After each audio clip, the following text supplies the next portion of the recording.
Stage 6, Dakar 2026. I'll give you some numbers. 5, 2, 2, and 1. 5 Toyotas, 2 Dacias, 2 Fords, and a Century in the top 10. It was an exciting day today, the first of the sand stages. Interesting shift in the lead. Henk Lategan no longer leads. The king of the desert, Nasser Al-Attiyah, is our new leader. Greetings and salutations. And welcome to Dakar 26. I'm Colin. I'm Clifford, the biker guy. Biker guy, how was your day today with your biker guys? Interesting. So we said Michael Doherty out, but then they slapped him with something ridiculous like 62-hour penalty or whatever the case was. But he came back today to win the stage in Rally 2. So getting in some experience and some stage wins. So yeah, out of Dakar, but still having fun, still riding his bike. So that was super cool. Part of the Dakar experience. Exactly, yeah. And welcome to all of you, and thank you for joining us. Exciting night tonight because Giniel de Villiers will be joining us shortly, Mr. Consistency. 22 Dakars he started, 21 finished, 20 in the top 10 and 1 win. What a record. Anybody who's looking for a proper team development driver in Dakar, he's your man to sort your car out, to make it go faster, to help you win. So he's joining us. Prepare your questions, and he'll be on the line, and we can ask him for you. But in the meantime, send us your comments, your queries, and everything else. So it was a day of sand today, a day of dunes, and a day of Nasser on attack.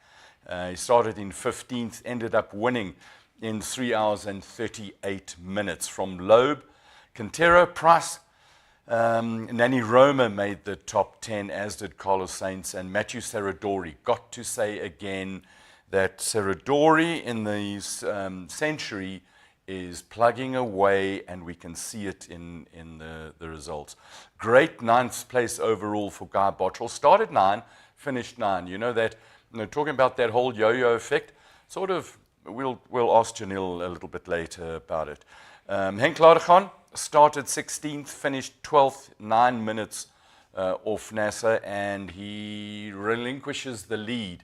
And if you'll recall, listening back to when we spoke to Glenn, they do have a strategy, and I want to find out a little bit more from a driver's point of view with Giniel about that strategy and where you plan to be going into the last week. So Variawa started 19th, finished 14th. Good, solid drive. Don't have any information that's come through. Sometimes it comes through a little bit late. Baragwanath, 26th, he started, finished 26th. And we believe that he was battling with some diff issues. Yesterday they opened the diffs and they found a whole lot of things. There might be some positions as cars come in and they change and they move around. So I'm not going to talk about where they finished. Just he finished 23 minutes off the lead. And then Jürgen Schroeder and Stuart Gregory are still out on the route at the moment. They had an unknown electrical issue that they were trying to solve, and they're busy working hard on that. So if we go to the overall positions, and I love how the computer just suddenly changes a screen and gets things moving. Let's just run through it very quickly because Giniel is getting ready to talk to us from about 7:30. So Nasser leads from Henk Lategan. Nani Roma makes it onto the podium. Carlos Sainz in 4th position, and he's 12 minutes off. Seb Loeb, who's desperate to get onto the podium and to win this thing, 21 minutes behind. Matthew Serradori in the Century, and he's 24 minutes off. And then Saud Variawa, great ride from him, 28 minutes off. We'll talk to Giniel about the meanings of times and at different times, and from a driver's point of view, where you would start feeling comfortable. Guy Botterill, and 63 minutes off, and we don't know where Jürgen is. We do know Puck Klaassen, she finished 5th today. She's 6th. And Kevin Benavides. Oh, sorry. It's his birthday today. Happy birthday, Kevin Benavides. He finished 27th and is 69th overall. Very quickly, before we welcome Giniel, or we'll talk bikes very quickly and then go to Giniel. Stock cars, Sarah Price won. Rokas Bakiosta is still 1st, and Peter Hansel is 2nd. Nice. Right. Do you want to go bikes quickly and then we talk to Giniel? Yeah, let's not keep a legend waiting. So, I mean, your counting skills are next level. I'm going to go with patterns today. Today's pattern was Honda, KTM, Honda, KTM. But anyway, so if we go stage results today, Ricky Brabec, king of consistency, took top honors ahead of Tosha Schareina, who was apparently pushing in the dunes. A couple of guys that followed him, Brady Cox was one of them, said he was taking a bit of risk and pushing quite hard, so he wasn't prepared to stick it out with him. But Daniel Sanders was the quickest guy, finishing 3rd today. Got some time bonuses back, but then penalties for speeding in the wrong places. Then Skylar House was 5th, Van Beveren was 5th, Benavides 6th, Michael Doherty 7th. What a legend. Wow, that's a strong ride. Exactly. And then we've got Mulich, Florimo, Ross Branch 10th. Said he didn't have rhythm today. It wasn't one of his best stages, but just struggled along, but made sure he brought it home. Bradley Cox was in it for quite a while, and then 100 Ks from the end, had 2 crashes and got a little bit lost for a kilometer, and then lost a bit of time. So, yeah, Rally 2 stage winners today, Michael Doherty, Tony Mulich, and Niels Sterich 3rd. Only 1 withdrawal today. And then overall, if we look at overalls for today, Sanders still on top, with Brabec, king of consistency, hunting down that 3rd win or title in 2nd, 45 seconds behind. So it's close. Benavides 3rd, Sharana 4th, and then Nacho Flurima 5th. Top 5 all within 30 minutes of each other. Wow. Then Skylar House 6th, Van Beveren 7th, Bradley Cox 8th, Preston Campbell, the Rally 2 leader 9th, and Ross Branch 10th. And that's pretty much it. If you look at the manufacturers for today, not a hell of a lot of excitement. We've just got 4 Hondas, 2 Heroes, 4 KTMs. Does it look like it's a Honda race? I think Honda this year, it's looking good for them. Good riders, good contention, but I think it's orange versus HRC. You know, they're both pushing, and it's moving up and down. Everyone made sure they got to rest day, but next week we're going to see the boys race. It's going to be lekker. Awesome stuff. Are you done with bikes? I'm done. Now we can move. The real stuff. Let's go back to your stuff, Colin. As always, I'm not feeling a little bit left out here. He has entered 22 Dakars. 20 of the Dakars have been in the top 10. 1 non-finish. He's won 1 Dakar. He is Mr. Consistency, the great Giniel de Villiers, who joins us online now. Giniel, what a pleasure, what a privilege. Thank you very much for taking time out of your holiday to join us. It is, look at that, on the beach, eh? Yeah, I must say this is it's a strange feeling. Obviously, the first time in 22 years that I'm spending January at the beach with a family. So that's also been very nice, I have to say. But yeah, it's something new. It's been a long time at the Dakar, but like I say, you know, it's really been enjoyable, and you know, it's been great following the guys that's been over there.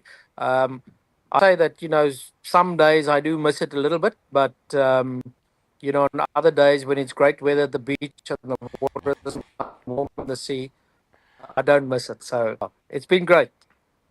I like to, that smile is just, you look like you're in a really happy place, Giniel, and it's so good to see. What is your comment on the race so far? I thought that everything has gone up a notch or 2. What are your feelings? Look, I think, you know, in the first week, it's always, especially in the first couple of days, there's a lot of seesawing up and down, and there's a lot of guys in the mix that normally in the second week they drop back a little bit, and then the real big dogs come out to fight.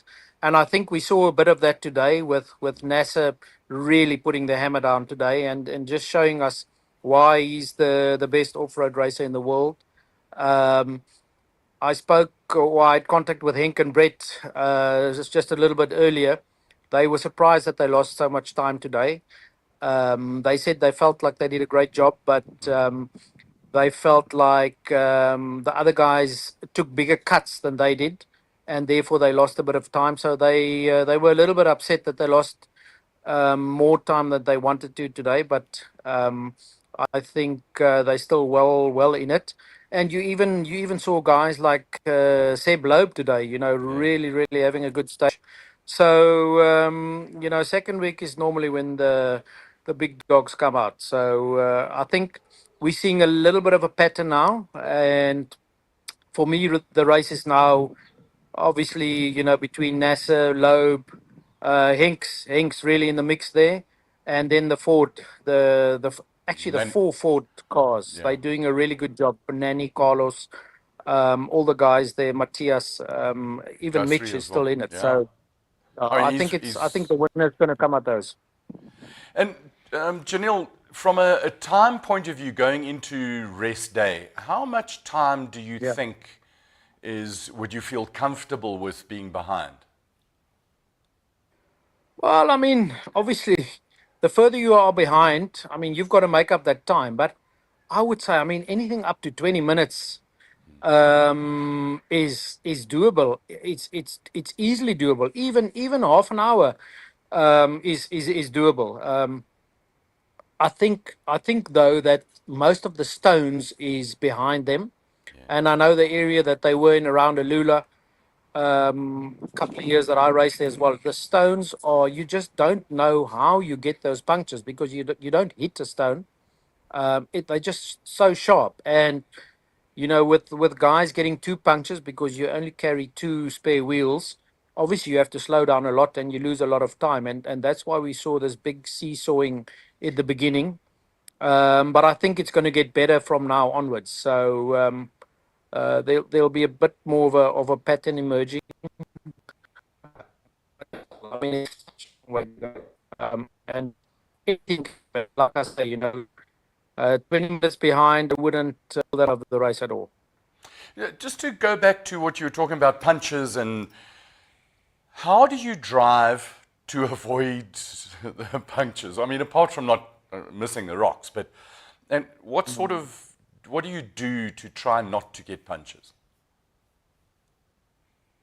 Well, in that area around Alula, it's you actually don't know how to drive because some days you try and go really carefully, slowly, and then you still get punctures. And other days you'll go faster, and you'll also get punctures. And then the next day you'll go fast and you will get no punctures. So it's a little bit of a lottery in that area for those 2 days that they were there.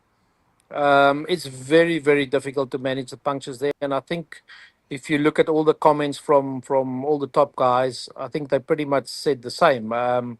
I saw some comment where Henk says that he thought the front wheel picks up these sharp rocks and then they cut the rear tires because most of the punctures are on the rear. Yeah. And I remember the same when we were there. So there's a little bit of a lottery, but anyway, I mean, you have to deal with it and try and manage it somehow. Do you, in your holiday, and I know you said yes, you miss it and all of that, but the new overdrive car that Glenn's helped develop, you'd like to have a Yeah. go in that and just feel what it's like, eh? Well, hopefully I'll be able to have a go in it this year. I did ask Jean if he could give me a go in it just to see what it feels like because it's a completely new design. It's a completely redesigned chassis, a lot lighter, different center of gravity, all of that. And I must say, I mean, there's a couple of improvements they still want to make because they had limited time before the Dakar, but it does look very good. And the comments that I've heard from Henk, because obviously I have a little bit, is that it's really a step in the right direction. So hopefully they'll give the old man a go just to feel what it feels. Come on, you're not that old, Janil, but just to help you with the age thing, I've got a picture Yeah. of the Nissan on the beach on one of your very Mhm. first Dakars. And just, Yeah. I mean, That was a really, really lovely car that Colin McRae tested the strength of the earth with. I think it was the next year with with all the wings on it. But the difference in those cars to the cars now, they're light years apart, aren't they? Yeah, absolutely. I mean, the biggest difference now is that we have more suspension travel. I mean, in those days with that Nissan, we had 250 millimeters of suspension, which is not a lot, and basically 32-inch tires. Now we're running 37-inch tires and 350 mils of suspension. So the suspensions have come a long way, and it's a lot better. So the cars nowadays are so much quicker over the rough sections. The power is slightly better as well, but I would say the biggest difference is in the suspension, and the speed that you can carry in the rough sections nowadays is just it's insane. It's just you difficult to describe that to somebody. You have to come in the car to experience that. I'll tell you what, if you're driving a car, I'll accept the invite anytime. But that Nissan was also part of the North African Dakar. That was a completely different race to what we have now, a super adventure. Yeah, people always ask me what the differences are between the African Dakar, the South American Dakar, and the Saudi Dakar, they're all unique in their own way. But I did 5 of the African ones, I must say that's the place where I felt the most exposed, and the most in the middle of nowhere. Because just a simple thing, you can't stop next to the road and buy yourself an ice cream. We still slept in 2-man tents back then. Nowadays, the guys sleep in camper vans. Um, You've got caterers cooking food for you in Saudi and in South America. Like I say, you can stop next to the road at a gas station and buy yourself an ice cream, and that just makes your life. It just makes you feel a little bit better, and it just makes the hardship of the day feel a little bit better. But in Africa, it was not like that. I mean, you slept in 2-man tents. The stages were sometimes ridiculously long. And I remember in 2005, the longest stage I ever did was close to 700 Ks, and it took me 11 hours and 15 minutes to finish the stage. And I Wow. finished in 8th place. Peter Hansel won the stage in 9 hours and 3 minutes. So crazy, crazy long days back then. But luckily, in all the countries, the adventure stayed the same and the challenge stayed the same. South America, you had some altitude, which made it quite tricky and difficult. And I think Saudi is doing a great job. The guys are doing a great job there to put on a really competitive race, and it's just a different dimension. Now, apart from racing, I know you love your specialized bikes and mountain biking. What else are you up to at the moment? Well, I mean, at least I haven't completely stopped racing, so I'm still Yeah. racing locally in the South African Championship just to keep a little bit of adrenaline going. And then, yeah, I mean, keeping myself busy with some other ventures that I have going. So, yeah, trying to keep busy, and obviously I'm trying to, stay current with the fact that I'm racing here. I'm still speaking to Glenn Hall quite a lot. Um, there's a lot I like to develop cars, and I'd like to be involved in the development of cars. It really interests me. So, where I can try and help the guys, and yeah, that it all keeps me busy at the end of the day. What about this for a crazy idea, Giniel, is persuade Glenn to bring a car to South Africa. You know how much development, well, you know all the development routes Yeah. and the comparison. And you have the car here and find a local team to run it, and you be the development driver and test driver for the car here. That's a cool idea, eh? Well, that'll be first prize, but if that's possible, I don't know. But no, you're 100% right. That'll be absolutely first prize, and I'd love to do that. I'd love to be involved in doing that. But let's see. Maybe it's possible. Never say never. Never. Janelle, we've some of the viewers have got some questions for you if you would be kind enough. Cliffy's biker guy. I'm the bike guy. I mean, sometimes I get called by Clifford, but it's not often. But Giniel, nice to sit down and chat with you. Just two questions there that we've got from our audience. First one says, Giniel, from all the years in racing at the Dakar, becoming all more professional, what years did you really enjoy racing the Dakar the most? And I mean, for whatever reason, our viewers are interested to hear. Well, there's 1 year that I enjoyed racing it the most, and that was 2009 when I won. So that's quite an easy question. Yeah, I had a feeling you might say it, but it's nice to listen to the hold nostalgia. on, we've got a picture of you. There's the car, but we've got a picture of you holding the trophy, and you just look. I mean, this was young Giniel. Peter, let's look at that, and the passion and the joy. Wow, you still got that trophy. No, listen, I mean, that's the most incredible feeling you can have in the world. And I mean, it's something that's you can't really describe to somebody. I mean, this is really a difficult race to win. It's probably the most difficult race in the world to try and win. And I'm so fortunate and I'm so glad that I've got the opportunity to do it at least once.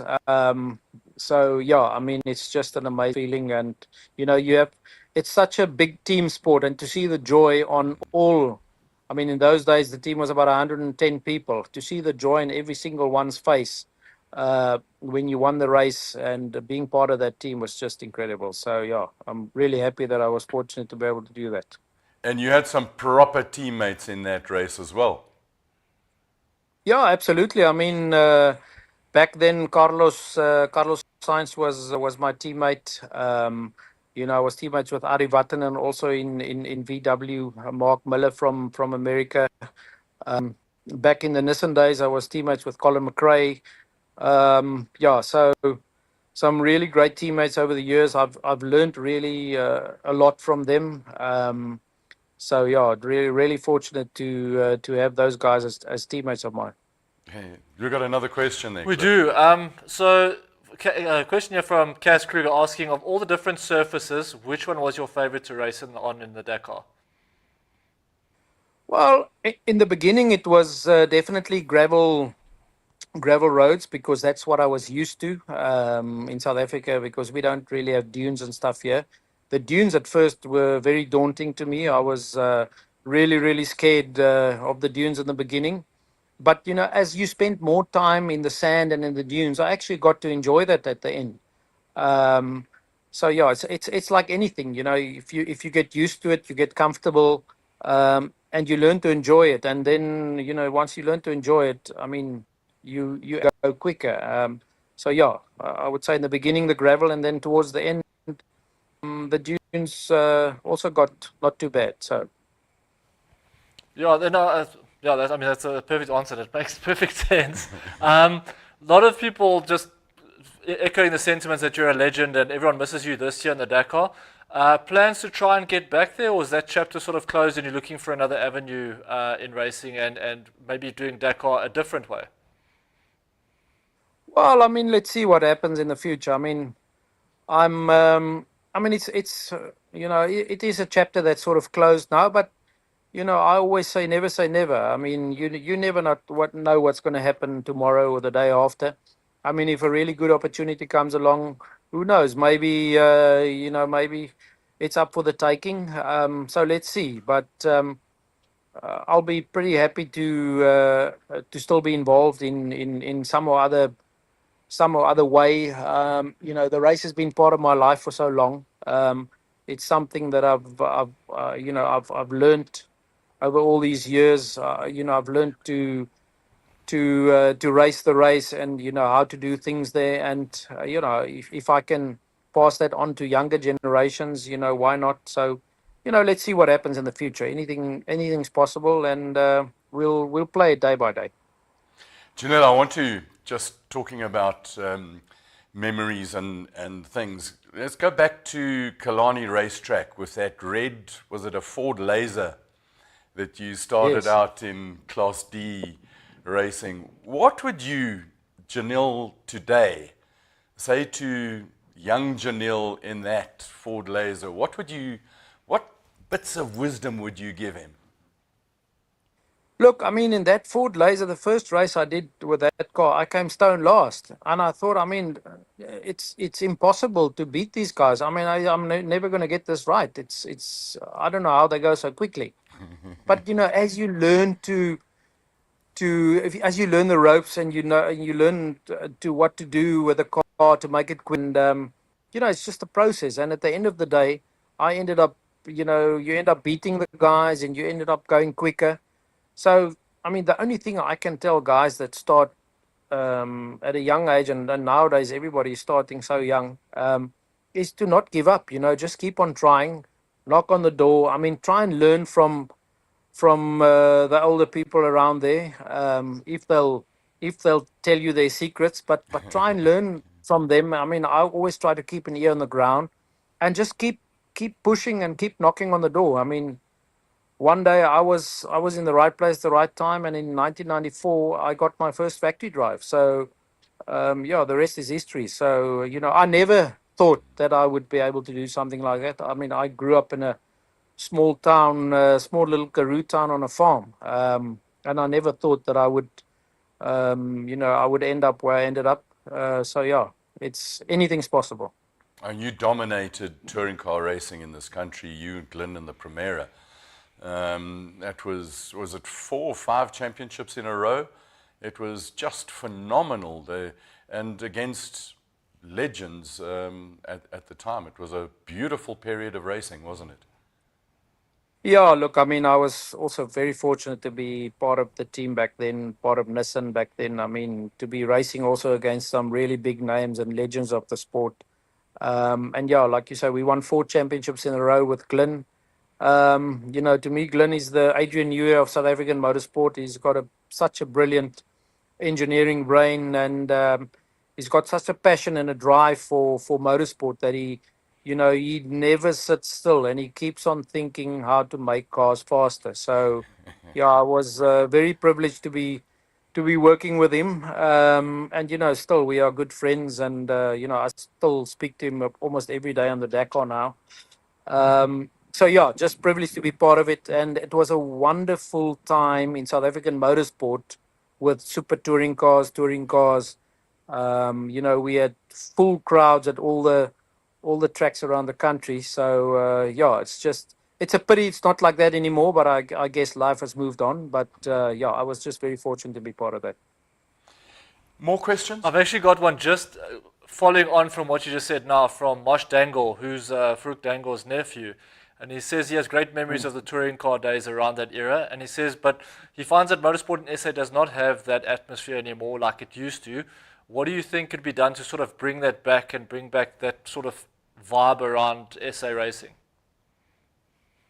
Yeah, I don't know. That's a difficult question to answer. But I think you've got so many more different. You've got social media nowadays, and YouTube and all those kind of things. And I think people have got so much more options and things to choose from that, going to a racetrack where we had at Killarney racetrack or at Kyalami, we had 40,000 people around the racetrack, packed, with such a great atmosphere back in the 90s. And nowadays the guys are struggling to get the crowds there. So I don't know how to make that better. I think it's going to be a big challenge. But saying that, you still get crowds for cricket matches and big rugby matches. But yeah, it's quite a difficult one. Yeah, like I say, there's a lot more options nowadays. So hopefully we can get it back there, but I don't know how. Fair enough. Yeah, it's a bit quiet at the moment. Do you want to take us? Um, Yeah. a question you get asked all the time. Your favorite racing car that you've driven, and then the flip side of that, the one that you wished you could have driven. Well, I would say the favorite track car that I driven was a Nissan Primera super touring car.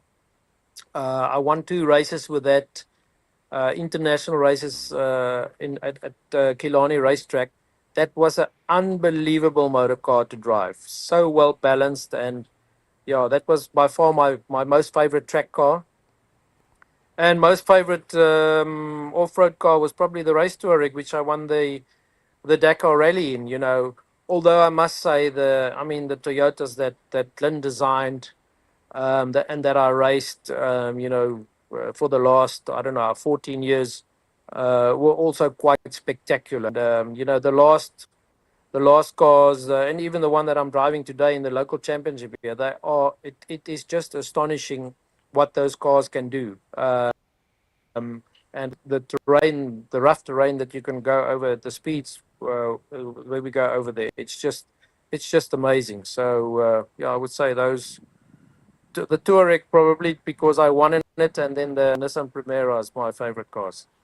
So, do you think that with the development of the cars now, the driver and the amount of punishment that a driver can take now, it's almost the weak link in the whole system? Well, in Dakar nowadays, what slows you down is your body. It's not the car. The car can take the punishment, but you physically can't take the punishment anymore. So it's the guy that can take the most punishment. So in other words, you've got to be the fit. If you're the fittest out there, take the most punishment for the longest period of time, you're going to end up winning the stage. The cars are so strong nowadays that, I mean, you're only destroyed when you really have a big crash or roll the thing. But your body is the limiting factor. Will that sort of point to, you see guys like Seth Quintero coming through, 23 years old. The wisdom is always, when you get over 50, you're going to win lots of Dakars. But we see the kids are really, really quick now. No, absolutely. And it's great to see. There's a lot of youngsters coming through now, and they've got a lot of experience at a young age. I mean, I did my first Dakar when I was 31 years of age. I'm just taking Henk, for example. I think he's in his fifth Dakar now, and he's just turned 30. So the amount of experience he's got at 30 is amazing. And in Dakar, it's just like that. You need about 4 or 5 years experience before you can really fight at the front end of the field. But yeah, the youngsters of today have got a lot of opportunities, and it's definitely nice to see the new generation coming through. You can definitely see there's a change of the guard at the moment. It's a really exciting time to see the kids come through that are quick and they've also got corp. They don't just go flat out all the time. They're thinking. Yep. And I suppose it's, when they start karting at, I don't know, 4, 5, 6 years old, they've got a lot of race miles in them by the time they get to Quintero. I think this is his 5th Dakar. He's done it or 4th, he's done it in side-by-sides, and he's 23 years old. And we sort of... Absolutely, And also the Americanization influence, I think it's really going to be great. We've got to see a World Rally Raid Championship in there. Have you got another question? Yeah, there is one here. It sort of goes on a long detour, so I'm just going to sort of shorten it up here. But it says, Giniel, do you still think you have what it takes to get more Dakar wins under your belt if you had to go back? Or do you feel like the team strategy and cutting it short has robbed you of a few? Because I know you talked about taking punishment for a long time, but like we said, you've got all the experience in the world. Well, I mean, look, I mean, as you get older, you're definitely not as fast, guys, but for sure you are. There's a balance between being very fast and having the experience. I definitely think in the right equipment and with the right team around me, I can still do it, 100%. But yeah, I mean, you got to put everything together. There's a lot of things that goes into a Dakar that can make you win it or lose it. And like I said before, there's a big team around you. It's not just you and your co-driver. I mean, that's a very important part of it, but there's a big team around you. And, if all of those things are correct, I think, definitely I still can do it. I mean, I've still got the passion, I've still got the drive, and, I try and I like to keep fit all the time, so that shouldn't be a problem. But definitely still possible. Wow, I'd like to think so. The day a driver thinks he can't win, that's the day you've got to stop. But you're not going to stop. This year, you and Forshia Blichnout back with the Hilux in the South African Championship. Yes, And yeah, we're gonna be back. Yeah, it's it's such a great private team to race for. I mean, for she and his brother, they've got such passion for the sport, and I'm just once again very, very fortunate to that they're giving me the opportunity to still be in the sport, to still compete at the top level, and it's such a sort of a family atmosphere team, and yeah, hopefully we can get some good results this year. But definitely they are pushing flat out to make that happen, and yeah, I can't wait to do the first race in March. well, I tell you what, I would love to come and have a look at that and see you in full flight again. Giniel, it's been an absolute privilege to have you with us, and we would value it if you could come back again later on sometime next week and give us your ideas of what's happened. But before you go, we've got a thing here where we've got to ask you, you've got to commit. Who do you think's going to win it? Well, I think it's between three guys. I definitely think Nasser is in there. I mean, you can never count him out. I think Henk's got a good chance, and I think one of the four drivers are going to be in there. So I think it's going to be very exciting right up until the finish. But to name the winner out of those, it's very, very difficult. That's going to be a bit of a lot. But I think the winner is going to come out of one of those three. Yeah, yeah. And it's going to be close. I think it's going to be close. It'll be, I think, within 10, 15 minutes, not more than that, maybe even closer. So, yeah, we'll have to wait and see. Awesome. Giniel de Villiers, 20 times on the podium. I mean, in the top 10 of Dakar, the Dakar winner, an all-round damn fine guy and a future Dakar racer. Thank you so much for joining us. Enjoy the rest of your holiday before the racing season starts. And keep fit, keep smiling, and be lekker. Thanks, Giniel. Appreciate it. Thanks, guys. Thanks, man. Ciao. Cheers. Bye. Wow, what a privilege, eh? Yeah, what a privilege indeed. Yeah. And I mean, just the way it opens up, and tell you what, the guy's got all the experience in the world, eh? What also impresses me with people of that caliber or professional athletes is how much they remember. They can remember the past, they can remember things like settings, suspension, travel, that sort of thing. It's not like, oh, I think it was. He knows on the exactly. fourth night of this race. He knows exactly what it is. And I think that's also like a very, very sharp tool that they use at their disposal that separates them from the normal folk. Capacity. Yeah, absolutely. Yeah. So yeah, but yeah, super cool. Yeah, I'm right. Pull yourself together, fanboy. Enjoy it. I mean, what a man. It's Friday night, It is Friday night. so it's a quiet night for most of us. And what's on the cards for tomorrow? Do you know how much racing they're going to do tomorrow? Nothing. They call it a rest day. It's not really a rest day. It's a recovery day. It's a pause for the racing. We've been setting up interviews for tomorrow. We'll be here from sometime in the morning until sometime just before 12 and sometime after. We're going to, at the moment, we've got, I think, 8 to 9 people who said yes, they'll talk to us. More will come along as we go. I've just seen some messages that are coming in on the phone. So join us tomorrow for the rest day. On the cards for the teams is they will already have started stripping the cars, rebuild the whole thing, rebuild them all completely, and then go for a short test run and just make sure they want to do sort of 50, 60, maybe even 100 kilos on it.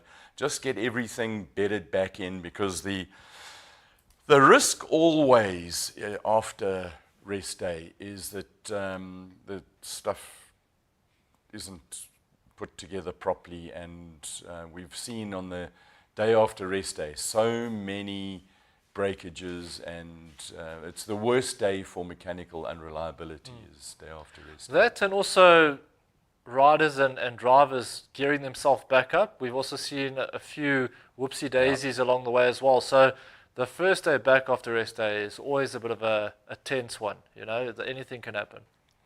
Right, so it's Friday night. It's a short one from us. Thank you very much for joining us. Oh, we haven't discussed food. We haven't. Excuse me. Well, we don't have a picture because our food photographer was... I saw a picture on our group, and that's not what I ate. So I don't know who was trying to pull the wool over my eyes, but it didn't work because I know what I ate. It came in a box. And I need to cough. Oh my goodness! Well, you do that, and I'll talk about catering. That. So I arrived. It was pretty cold. It was in a box. I don't want to mention the letter because last time I did that, you went on a rampage and had to go through a disciplinary hearing. Anyway, on the disciplinary hearing, what happened there? I mean, you're still here. It was a very short hearing. They dismissed it. They thought I was justified in that it was about entertainment. Okay. And that they gave me medication. That's fair. I haven't fulfilled the script yet, and apparently, if I say that M word again, I might be not here anymore. But the supper tonight, the dinner, it was magic by Ronald. Ronald made it magic. It was it's magnificent. Yeah, McDonald's. It was magnificent from Ronald. Normally, I'm not the biggest fan of that food, but I'll tell you what, I was hungry, and sometimes, you know, we should not be fussy. We should eat what we're given. So, and it was very good. I feel nutritious. Really? Sure. Okay. I'm going to give it a 4 because the packaging is so pretty. Okay.